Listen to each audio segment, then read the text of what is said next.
terpercaya.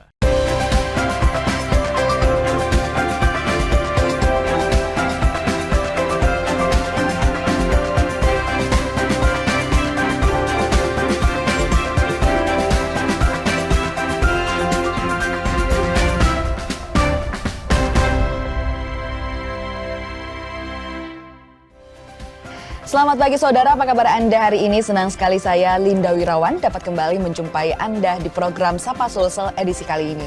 Seperti biasa kami akan menghadirkan beragam informasi unik dan menarik tentunya untuk menemani aktivitas Anda di pagi hari ini. Kita ke informasi yang pertama saudara. Pertumbuhan ekonomi Sulawesi Selatan mencatatkan pertumbuhan positif. Di triwulan pertama tahun 2025, ekonomi Sulsel naik 5,78%. Di tengah isu resesi ekonomi global dan nasional, Sulawesi Selatan menunjukkan perkembangan ekonomi positif. Dari data OJK, ekonomi Sulawesi Selatan naik 5,78% di triwulan pertama tahun 2025. Sektor pertanian masih jadi andalan utama Sulawesi Selatan pada triwulan pertama tahun 2025 ini. Sektor pertanian naik 24,20%. Di sektor perdagangan besar dan enceran yang naik 14,15%, sektor industri pengolahan naik 13,18%, konstruksi naik 11,56% dan informasi dan komunikasi naik 5,54%. Kita cukup berbangga bahwa Sulawesi Selatan khususnya tingkat pertumbuhan ekonominya di triwulan pertama tahun ini di atas rata-rata nasional. Kalau rata nasional kemarin agak melambat sampai 4,8, kita tetap di atas 5, bahkan 5 kuat ya, 5,7 hampir 6. Selanjutnya kita juga tadi paparkan mengenai kondisi perbankan, kondisi EKNB dan juga pasar modal, dan semuanya alhamdulillah tetap tumbuh dengan baik, tumbuh terjaga. Kami berharap tentunya teman-teman bisa men-share nanti juga berita-berita yang positif mengenai Sulawesi Selatan. Terakhir juga kita tadi sampaikan juga mengenai perlindungan konsumen dan juga upaya kita bersama. Ini tidak bisa diklaim OJK saja ya, OJK kemudian dengan pemain dan sebagainya untuk bisa meningkatkan perekonomian di Sulawesi Selatan, baik itu melalui program pertanian, kemudian tadi melawan rentenir, kemudian juga ada UMKM, dan juga harapan kita bahwa tahun ini, di bulan ini, bulan Mei, kita sudah akan meluncurkan minggu depan rencana kita adalah sebagai bulan literasi keuangan, dan ini akan berlangsung sampai bulan Agustus. Sementara itu, saudara, realisasi kredit perbankan Sulawesi Selatan menunjukkan tren positif. Hingga bulan Maret 2025, perbankan sudah menyalurkan 165 triliun lebih.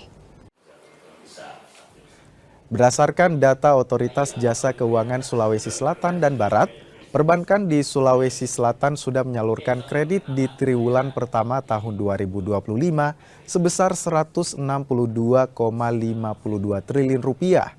Dari data itu, 162,52 triliun disalurkan oleh Bank Umum dan 3,26 triliun tersalurkan melalui Bank Perkreditan Rakyat atau BPR. Kredit di Sulawesi Selatan pun naik 3,76% dibandingkan realisasi kredit pada tahun 2024 di bulan yang sama.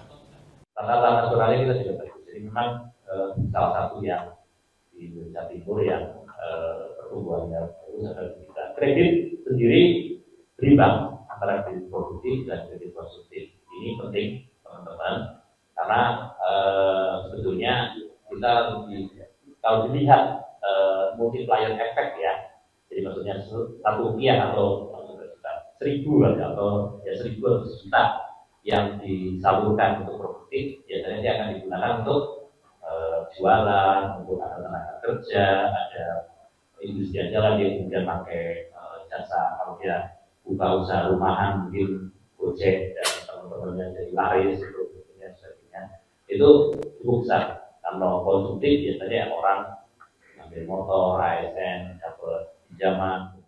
Kita ke informasi selanjutnya, saudara. Ratusan jemaah calon haji asal Maluku Utara dan Makassar tergabung dalam kloter 17 memasuki asrama Haji Sudiang Makassar. Salah satunya Pak Malala Haji yang berusia 86 tahun. Sebanyak 393 calon haji asal Maluku Utara dan Makassar siap berangkat menunaikan ibadah haji ke Tanah Suci. Dari ratusan jemaah calon haji, salah satunya Mapa Mala Lahaji. Calon haji berusia 86 tahun ini menjadi yang tertua di kloter 17 embarkasi Makassar. Mapa Mala Lahaji berangkat haji setelah menunggu selama 10 tahun. Tidak sendiri, Mapa Mala Lahaji berangkat haji bersama istri. Umur tak berapa? 86. Itu kita berangkat haji sama siapa nih? Sama siapa kita berangkat haji? Yang Sama istri. Terus, ya. Terus berapa lama kita menunggu sampai naik haji nih? 9 tahun. 10 tahun. Mereka yang masuk kategori lanjut usia akan mendapat perhatian khusus dari petugas haji, mulai dari pengambilan paspor hingga akomodasi saat tiba di asrama haji.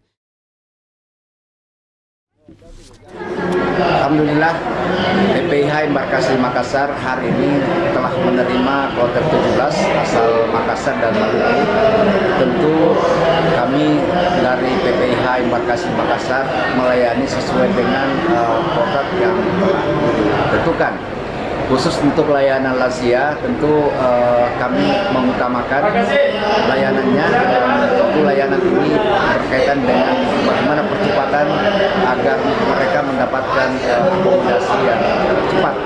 Layanan akomodasi ini pun dijemput secara langsung, mulai dari mereka mendapatkan living cost, akomodasi, paspor, sampai mereka diantar dengan menggunakan mobil golf atau istilah di asrama haji ini adalah Beralih ke informasi lain, saudara, 2 rumah warga di kota Gorontalo ludes terbakar. 1 penghuni rumah berhasil dievakuasi setelah nyaris terjebak dalam kebakaran. Kebakaran rumah ini terjadi di Kelurahan Dembe 1, Kecamatan Kota Barat, Kota Gorontalo, 12 Mei 2025. Kobaran api pertama kali terlihat di lantai 2 rumah, lalu dengan cepat membesar. Bangunan yang terbuat dari papan membuat kobaran api dalam sesaat menghanguskan seluruh bangunan. Seorang penghuni rumah berhasil dievakuasi setelah nyaris terjebak dalam kobaran api dan runtuhan bangunan. Untuk memadamkan kobaran api, 4 unit armada damkar dikerahkan ke lokasi kebakaran. Pasar, saya dari kamar, baru saya pas di sini itu yang 2 lantai di atas itu langsung rubuh. Baru orang bilang, langsung pasar nah, itu ada di dalam. Saya di dalam? Ya, ada satu itu ada di dalam. Baru saya langsung masuk dalam biar api itu saya langsung masuk ke dalam. Baru langsung kalau itu saya teman, saya ke bawah. Cuma itu yang saya dapat tahu. Ada berapa rumah yang terbakar? 1,5. Kan satu baru sampai itu 1,5. Orang yang terbakar itu hampir semua barang-barang Kalau di sini semua terbakar. Akibat kebakaran ini, seluruh harta benda pemilik rumah hangus terbakar, mulai dari perabotan hingga dokumen penting. Polisi masih menyelidiki penyebab kebakaran, dugaan sementara akibat korsleting listrik. Rizka Misma, Kompas TV, Kota Gorontalo, Gorontalo. Sejumlah wisatawan di Norwegia menguji adrenalin dengan berdiri di batu terjepit di atas jurang dengan kedalaman ratusan meter.